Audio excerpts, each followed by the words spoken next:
नमस्कार and welcome you all to DRX mentor. जैसा कि आपको पता है, रिसेंटली रेलवे रिक्रूटमेंट बोर्ड की तरफ से एनुअल कैलेंडर जारी किया है, जिसमें कि रेलवे फार्मासिस्ट की वैकेंसी के बारे में बताया गया है कि ये वैकेंसी जुलाई से सितंबर के बीच में आने वाली है। तो यहाँ पर बहुत सारे क्वेश्चंस रेस हुए हैं। मैंने भी रिसेंटली वीडियो अपलोड की थी जिसमें बहुत सारे कमेंट्स आप लोगों के आए कि लास्ट ईयर वाले अप्लाई कर सकते हैं कि नहीं कर सकते हैं, फ्रेशर्स अप्लाई कर सकते हैं कि नहीं कर सकते हैं, डी फॉर्म वाले एलिजिबल हैं कि नहीं है, और डी फॉर्म वालों को 2 ईयर का एक्सपीरियंस तो यहाँ पर रिक्वायर्ड है कि नहीं है। तो उन सारे क्वेश्चंस और डाउट इस वीडियो में आपके क्लियर हो जाएंगे। तो चलिए स्टार्ट करते हैं। हम इन पॉइंट पे डिस्कस करेंगे। एलिजिबिलिटी की बात करेंगे कि इसकी क्या एलिजिबिलिटी है, बेसिक एलिजिबिलिटी, एक्सपीरियंस रिक्वायर्ड है कि नहीं है, और opportunity for freshers and last year. ये क्यों मैं बोल रहा हूँ, क्योंकि ये रियली में गोल्डन अपॉर्चुनिटी है फॉर फ्रेशर्स के लिए और लास्ट ईयर के लिए, जो भी लास्ट ईयर अभी 8 सेम में है उनके लिए। तो आगे हम डिस्कस करने वाले हैं क्यों ये अपॉर्चुनिटी आपके लिए गोल्डन है। एग्जाम स्कीम की बात करेंगे, सिलेबस की बात करेंगे। तो चलिए स्टार्ट करते हैं। बट उससे पहले यदि अपने चैनल को सब्सक्राइब नहीं किया है तो चैनल को सब्सक्राइब कर लीजिए, वीडियो को लाइक कर दीजिए, सो दैट आपको जो फार्मेसी रिलेटेड जो भी अपडेट है, वैकेंसी अपडेट वगैरह, न्यूज़ कहीं से आती है, कुछ जीपेट वगैरह, तो सभी कुछ आपको इस चैनल पर मिलता है। तो हमारे चैनल को सब्सक्राइब कर लीजिए। और आप हमारे चैनल को ज्वाइन भी कर सकते हैं। ज्वाइन करेंगे तो आपको ये फैसिलिटीज़ अवेल कर सकते हैं। कैरियर गाइडेंस आपको यदि चाहिए तो मिल जाएगा, फार्मा एग्जाम गाइडेंस आपको मिलेगा, स्टडी मटेरियल मिलेगा, जीपेट नाई पर गाइडेंस यदि आप चाहते हैं तो वो मिलेगा। एक्सपर्ट इंटरेक्शन, जैसे कि जो आरआरबी में ऑलरेडी फार्मासिस्ट हैं, सीजीएचएस में फार्मासिस्ट हैं, ईएसआईसी में फार्मासिस्ट हैं, या फिर ड्रग इंस्पेक्टर ऑलरेडी हैं, उनसे आपका इंटरेक्शन होगा यदि आप हमारी सब्सक्रिप्शन लेते हैं। तो चलिए स्टार्ट करते हैं। सबसे पहले बात करेंगे एनुअल कैलेंडर की। तो जैसा कि आपको पता है, रिसेंटली रेलवे ने अपना एनुअल कैलेंडर जारी किया है, जहां पर सितंबर से जुलाई से सितंबर के बीच में पैरामेडिकल कैटेगरी की आपकी वैकेंसी देखने को आपको मिल सकती है। इसका एग्जाम हो सकता है जुलाई से सितंबर के बीच में। तो यहाँ पर एक डाउट रहता है स्टूडेंट्स का कि क्या ये वैकेंसी ईयरली आती है। तो ये देखिए, ईयरली नहीं आती है। इंडिया में जब जब लोकसभा इलेक्शंस होते हैं तब ये वैकेंसी आती है। तो ये 2009 में वैकेंसी आई थी, जो कि अभी नोन है कि 2009 में इसकी वैकेंसी आई थी। ऑलरेडी इसका नोटिफिकेशन भी अवेलेबल है इंटरनेट पे, आप जाके देख सकते हैं। 2009 के बाद जब 2014 में इलेक्शंस हुए थे तो 14 में आई थी, 2019 में आई थी, और अब ये 2024 में आने वाली है। तो जब जब इलेक्शंस हुए हैं लोकसभा के तब तब ये वैकेंसी आई हुई है। लास्ट टाइम की बात करें तो लास्ट टाइम 270 अराउंड पोस्ट थी। इस बार हमें ये वैकेंसी इंक्रीज होकर देखने को मिल सकती है, क्योंकि रेलवे में बहुत ज़्यादा डेवलपमेंट्स हुए हैं। तो अराउंड 300 प्लस ही वैकेंसी आपको यहाँ पर देखने को मिल सकती है। फाइनली ये कंफर्म होगा जब इसका नोटिफिकेशन या डिटेल नोटिफिकेशन आ जाएगा तब।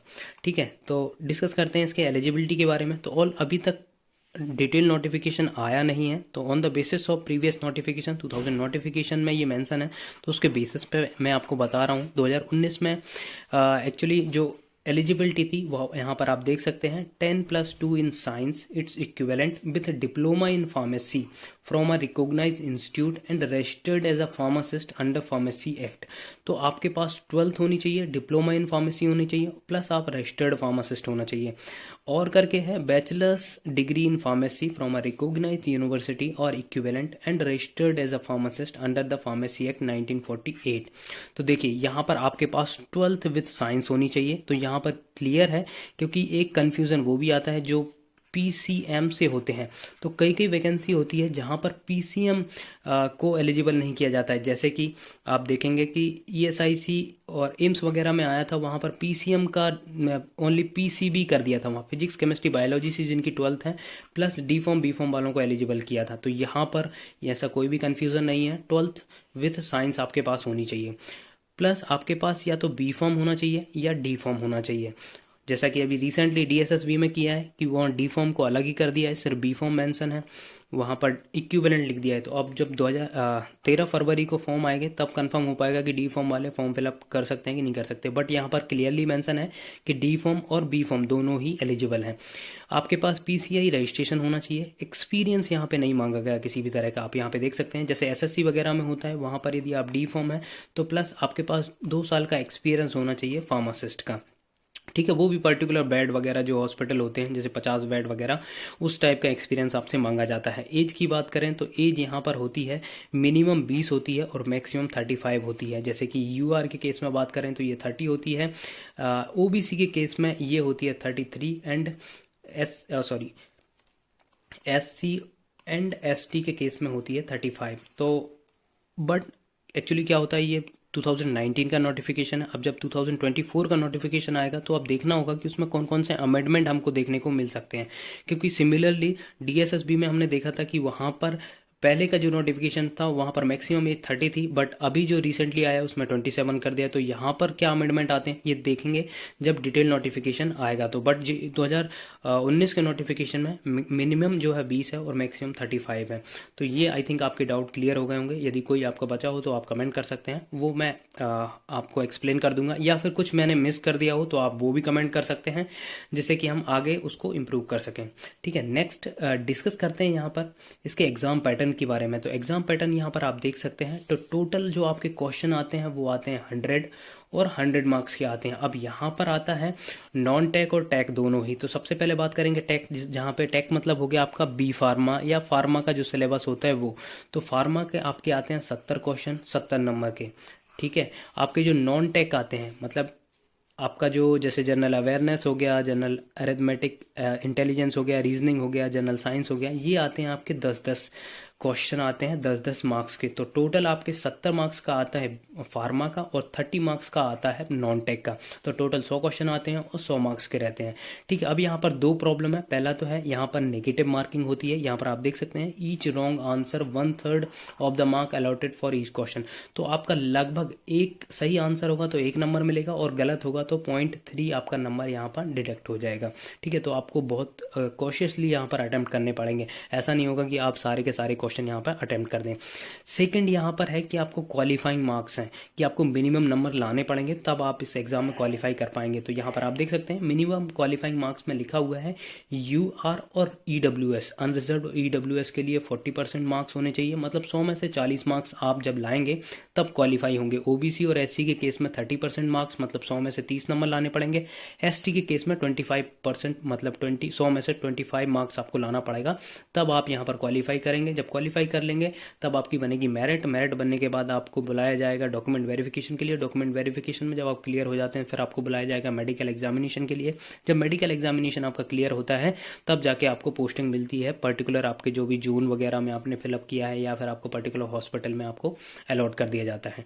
ठीक है, तो ये हो गया एग्जाम पैटर्न की बात। ये सिलेबस होता है इसका, ये लगभग सभी फार्मासिस्ट का, जैसे एसएससी का हम छोड़ दें क्योंकि वहाँ पर थोड़ा सा नॉन टेक पोर्शन ही आता है यहाँ पर, और बाकी जो है जैसे एम्स का हो गया, सीजीएचएस सॉरी ईएसआईसी का हो गया और ये आरआरबी का हो गया, और जो भी फार्मासिस्ट आते हैं स्टेट में वहाँ पर ये ही सिलेबस होता है। और इसमें सारे के सारे जो फार्मेसी के सब्जेक्ट्स होते हैं वो इंक्लूड होते हैं। जैसे कि आप देख सकते हैं एचएपी हो गया, यहाँ पर एनालिसिस हो गया, सोटिक्स हो गया, ऑर्गेनिक केमिस्ट्री हो गया, रेमेडियल बायोलॉजी हो गया, मैथमेटिक्स हो गया, हर्बल टेक्नोलॉजी, फार्माकोलॉजी, तो सभी आते हैं।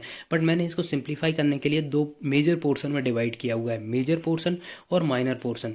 मतलब मेजर जहाँ से कि आपके मैक्सिमम क्वेश्चन आते हैं, ठीक है, वो सब्जेक्ट जो आपको पढ़ के क्वालिफाई भी कर सकते हैं आप। माइनर वो होते हैं कि जहाँ से आपके मिनिमम क्वेश्चन आते हैं।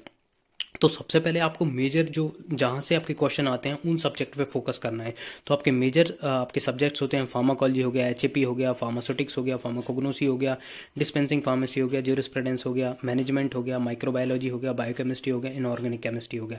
इनमें से जो लास्ट ईयर के हैं और फ्रेशर्स हैं वो ऑलरेडी इसको अपने पढ़ चुके हैं, तो उनके नोट्स भी बने होंगे तो उनको रिवाइज कर लें।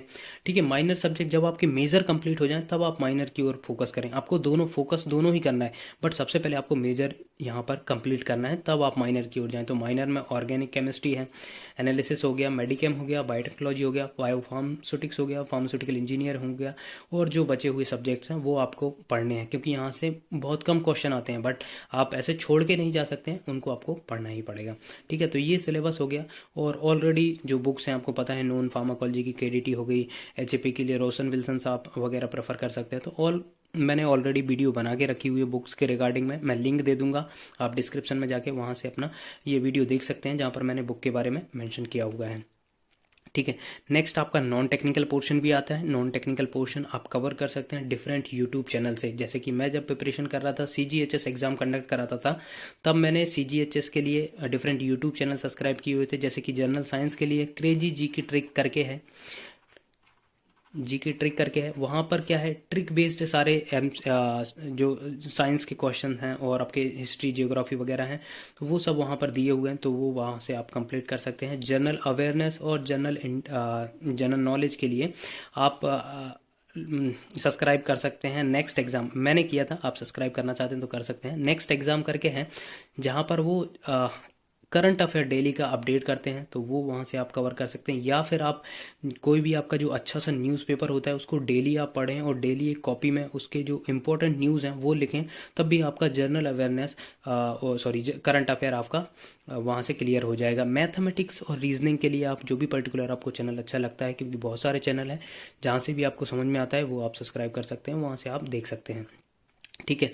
और एक साइट है इंडिया विक्स करके, इंडिया विक्स करके एक साइट है, वो आप जो भी एमसीक्यू हैं वहाँ पर क्विज़ वगैरह हैं नॉन टेक की, तो वो आप अटेम्प्ट कर सकते हैं। और उसमें एक्सप्लेनेशन भी दिया होता है जिससे कि आपके जो भी कंसेप्ट वगैरह हैं वो भी क्लियर हो जाते हैं और एक डिटेल में हमें कोई भी क्वेश्चन का आंसर पता लगता है। तो आप इंडिया विक्स पे जाके नॉन टेक्निकल की क्विज़ अटेंड कर सकते हैं। ठीक है, तो ये हो गया आपके सिलेबस के बारे में जिसको आप कवर कर सकते हैं। चैनल भी बता दिया मैंने। एक चीज़ मिस की हुई थी वो मैं आपको और ऐड कर देता हूँ यहाँ पर, एलिजिबिलिटी के बारे में। देखिए ये फ्रेशर्स के लिए, यहाँ पे मैं आपको बता दूं ये फ्रेशर्स के लिए क्यों ज़्यादा इंपॉर्टेंट है, फ्रेशर्स और लास्ट ईयर वालों के लिए, क्योंकि ये वैकेंसी ईयरली नहीं आती है और ये वैकेंसी आने वाली है जुलाई और सितंबर में। तो जो फ्रेशर्स हैं उनके लिए लगभग 8 से 9 महीने हैं, और जो लास्ट ईयर में है जो 8 सेम में है उनके लिए एक्चुअली जो जून में इनका 8 सेम कंप्लीट हो जाएगा और जुलाई अगस्त तक रिजल्ट आ जाएगा। तो जुलाई अगस्त के बाद आप 1 महीने में अपना फार्मासिस्ट का रजिस्ट्रेशन करा लें। लगभग सितंबर तक ये वैकेंसी आएगी तो आप इसका फॉर्म फिलअप कर पाएंगे, क्योंकि ये आपने मिस कर दिया तो लगभग अब आपको 2029 में ये वैकेंसी देखने को मिलेगी। तो जो भी रेलवे फार्मासिस्ट बनना चाहते हैं उनके लिए गोल्डन अपॉर्चुनिटी है, इस बार इसको मिस नहीं करना है आपको। इसको जैसे भी प्रिपरेशन आपकी चल रही हो या फिर आप इसको सीरियसली प्रिपरेशन स्टार्ट कर दें, क्योंकि अब लगभग 8 से 9 महीने का टाइम है आपके पास, तो इजीली आपकी प्रिपरेशन बहुत अच्छे से हो जाएगी। आई होप ये वीडियो आपको इन्फॉर्मेटिव लगा होगा, अच्छा लगा हो तो प्लीज़ चैनल को सब्सक्राइब करिए, वीडियो को लाइक करिए, शेयर करिए, कमेंट करिए। Thank you.